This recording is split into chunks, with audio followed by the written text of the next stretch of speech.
제가 요즘 여러분 쭉 많이 오래도록 사실은 그런 건데 요즘 계속해서 회개하고 있는 일이 하나 있습니다. 뭐 한두 가지가 아니겠지만 특별히 제가 회개하고 있는 일이 있는데 그게 사실은 뭐 새삼스러워하는 게 아니고요. 늘 마음에 걸려 있는 거예요. 제가 강아지 한 마리를 8개월 넘게 기른 것은 뭐 여러분들이 다 아실 거고요. 그 강아지를 큰아이가 데려가서 잘 살고 있습니다. 하루에 한 번씩 뭐 꼭 산책을 시키고 나름대로 저희가 봐도 아이고 잘하고 있네, 잘 살고 있네 하고 싶을 정도로 잘 지내요. 또 뭐 사진도 자주 찍어서 보내주고 있기도 하고요. 근데 제 아내는 요즘 그 강아지 보낸 걸 굉장히 후회하고 있거든요. 사실 뭐 강아지를 아들에게 보낸 제일 큰 표면적인 이유가 제 아내가 이제 털 알러지 때문이었거든요. 강아지를 안고 있으면 유난히 재채기를 많이 했어요. 알러지 증상도 좀 심해지기도 했고요. 그래서 큰아이가 강아지를 데려다가 자기가 키우겠다고 했을 때 사실 저는 뛸 듯이 기뻤습니다. 잘 됐다. 잘 키워라. 제가 얼마나 좋았으면 강아지 데려간다고 할 때 자동차 시트에 씌우는 강아지 카버까지 제가 사줬잖아요. 얼른 잘 데려가라고. 그리고 지난 가을에 이제 강아지가 가고 난 다음에 한 2달쯤 지나서 만났는데 강아지가 미친 듯이 반가워하는 거예요. 아, 얘도 우리를 보고 싶었구나 했어요. 근데 사실은 강아지를 보낸 데는 아내의 알러지 문제도 있었지만 솔직하게 말씀드리자면 제 게으름과 이기심 때문이었습니다. 예쁘기는 한데 집안에 날아다니는 개털 청소하는 일도 힘들었고요. 그냥 제가 앉아있으면 놀아달라고 와서 귀찮게 하고 매일 데리고 나가는 것도 일이었고요. 사실은 제 이기심으로 헤어진 것이나 다름없습니다. 그러니까 맨날 제가 귀여운 강아지를 키우는 게 아니고 아이고 내가 상전을 모신다, 상전을 모셔 뭐 이러면서 개 뒤치다거리를 다 했어요. 그래도 요즘 아내도 저도 자주 보고 싶다는 얘기도 많이 하고 생각도 많이 해요. 근데 이제 큰아이가 아주 뭐 많이 바쁘다고 그러더라고요, 최근에. 그래서 제가 얼른 그럼 뽀미는 우리가 데려올까 그랬더니 단칼에 너 이러더라고요. 다시 안 준다니까 아쉽기도 한데 또 한편으로는 그래 잘 됐다 싶은 마음도 있어요. 그래서 요즘 드는 그 회개가 뭐냐 하면 저는 강아지조차도 제대로 사랑하지 못하는 사람이라는 생각을 스스로 합니다. 제 이기심 때문에 강아지도 돌봄을 받아야 되는 생명이고 다른 사람들은 그걸 가족으로 여긴다는데 제가 가족을 버린 거잖아요. 근데 결정적으로 며칠 전에 한국에 있는 한국일보에 어느 동물병원 원장님이 쓰신 칼럼이 있었어요. 그 내용 중에 무슨 내용이 있었냐 하면 반려동물은 생각보다 잘 기억을 하는데 특히 첫 번째 가족을 쉽게 잊지 못한다고 하더라고요. 그래서 낯선 곳으로 첫 번째 가족을 만났다가 낯선 곳으로 옮겨지는 것 자체가 반려견들에겐 트라우마로 남아서 늘 불안감을 느끼면서 산다고 그래요. 그리고 그것은 누구도 지워줄 수 없다. 그렇게 썼더라고요. 그 내용을 읽는데 얼마나 미안한지 몰라요. 그래서 후회하면서 지내고 저를 다시 돌아보면서 지납니다. 그런데요, 다시 온다면 잘해줄 수 있을까? 하는 생각에는 여전히 자신이 없는 거예요. 근데 제가 강아지를 길게 말씀을 드렸는데 강아지에게만 그럴까요?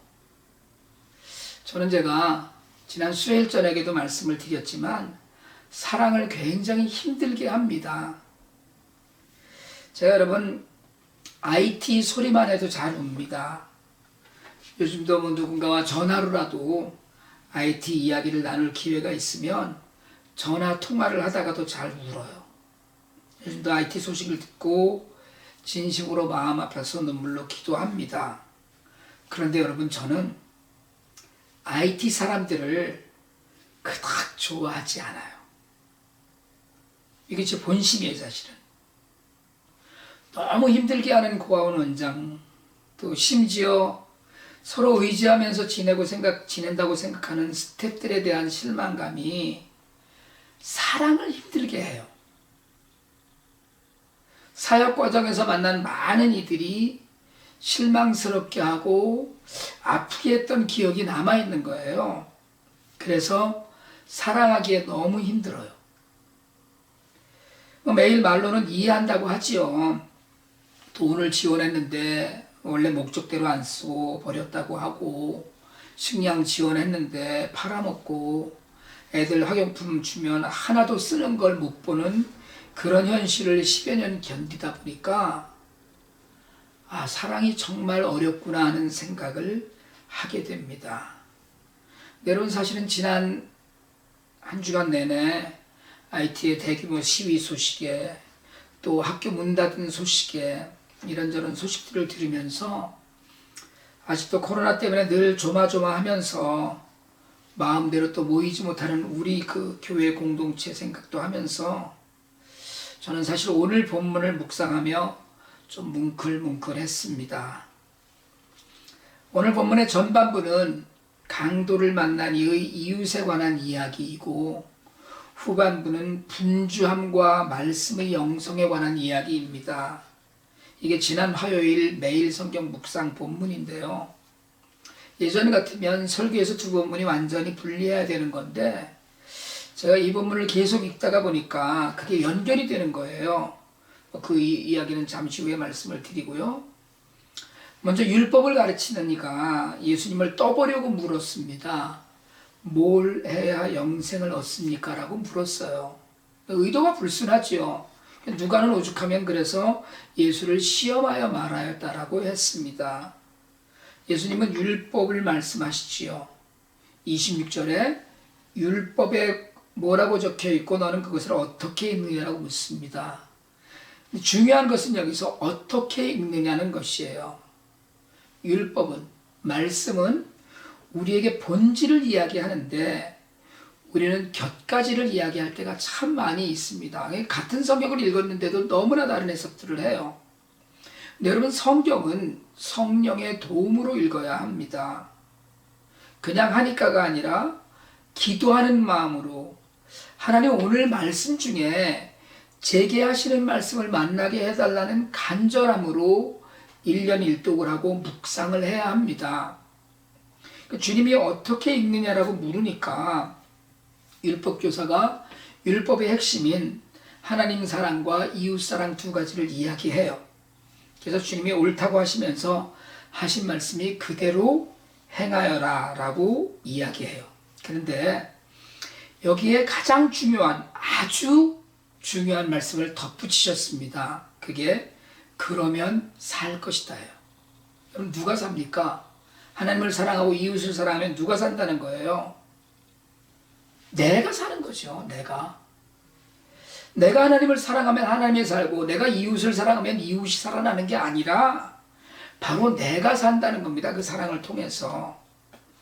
여러분, 사랑은 그 사랑이 필요한 사람을 위해서 내가 베푸는 자비의 조각이 아닙니다. 사랑은 굶는 사람을 먹여서 그 사람을 살리는 게 아니에요. 바로 그 사랑을 해서 사랑을 하는 내가 사는 거예요. 우리가 힘을 다해서 정말 죽은 힘을 다해서 IT 고아들을 살피고 사랑하고 섬기는 이유는 내가 사는 거니까, 내가 영생을 얻는 거니까, 바로 그것 때문이에요. 오늘 본문을 우리는 어려서부터 선한 사마리아 사람에 관한 비유라는 제목으로 많이 이야기를 들었습니다. 근데 여러분, 이 본문에는 어디에도 예수님은 그 사마리아인을 선하다고 하신 적이 없어요. 예수님은 한 번도 사마리아 사람을 선한 사람이라고 하지 않으셨습니다.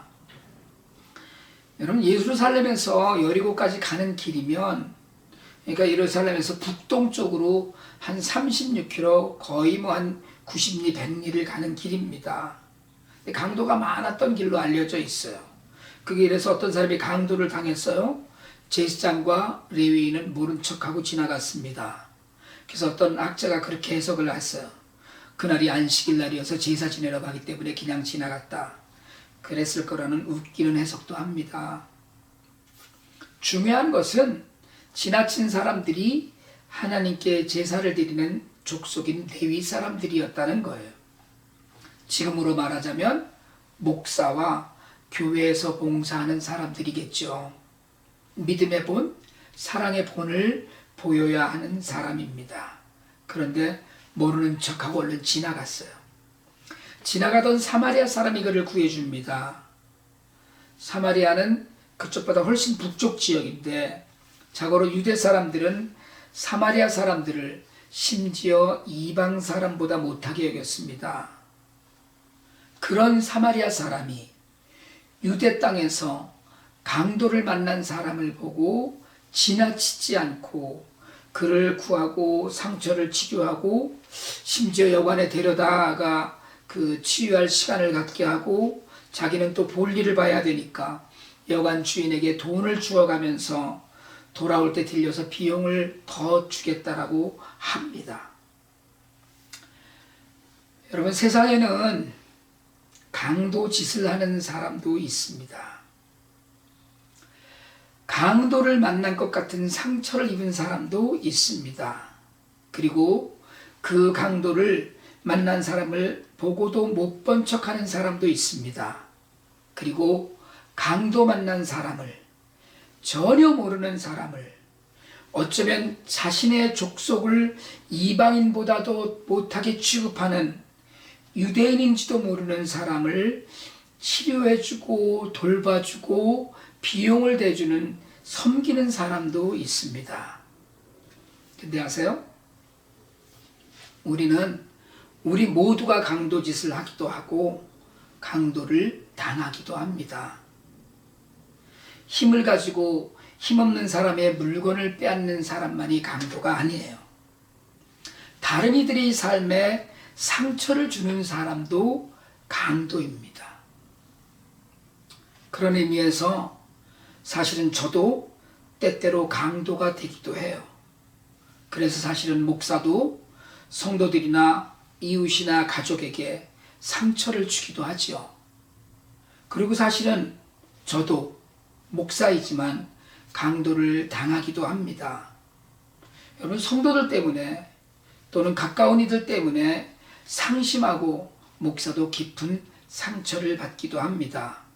사람들은 목사는 상처를 받지 않는다고 생각해요. 그런데 목사도 오히려 더 깊은 상처를 받습니다. 하나님의 은혜에 기댄다는 의례적인 수사로 그냥 지나가지만 성도만 바라보는 목사의 상처는 더 깊은지도 모릅니다. 우리는 이웃의 아픔에 몰두하지 못해요. 내가 바쁘고 내가 힘들고 내 일이 급해서 이웃이 강도를 당했어도 관심 갖지 않으려고 합니다. 적당히 둘러대려고 해요. 당장 내 안위가 중요하기 때문이죠. 그런데 사마리아인은 그걸 해냈습니다. 예수님 물으시죠. 이 세 사람 가운데서 누가 강도 만난 사람의 이웃이냐고 물으셔요. 여러분, 율법교사는 사마리아 사람이라고 얘기하지 않습니다. 사마리아 사람이라는 말을 입에 올리지 않으려고 해요. 그러고 싶지 않아서 자비를 베푼 사람입니다라고 해요. 예수님의 마지막 말씀은 가서 너도 그와 같이 하여라입니다. 아까 28절에서 주님 말씀하셨어요. 그대로 행하여라, 그러면 살 것이다. 저는 믿습니다. 영생을 어떻게 하면 얻는지 물으러 율법교사에게 주님 말씀하신 거예요. 행동하는 믿음이 영생을 얻게 한다. 이웃을 사랑하되 끝까지 사랑하는 사람이 영생을 얻는다고 분명한 답을 하셨습니다. 여러분, 우리는 어떻게 성경을 읽고 있습니까? 어떻게 영생을 우리는 확신하고 있습니까? 오늘 본문은 또한 분주한 마르다와 자칫 얌체처럼 보일 수 있는 마리아 이야기가 있습니다. 우리는 주님을 섬기고 세상을 섬기는 일에 분주해요. 오늘 본문에서 주님은 마르다의 섬김을 책망하신 것이 아니에요. 이 부분을 사람들이 흔히 마르다가 야단 맞고 마리아는 칭찬받았다라고 해석하기도 합니다. 그게 전혀 아니에요. 늘 경건해야 되고 사랑해야 되고 잘해야 되고 봉사해야 되고 이래야만 된다는 슈퍼맨 컴플렉스에 빠진 이들에게 균형적인 영적 삶을 권하는 것입니다.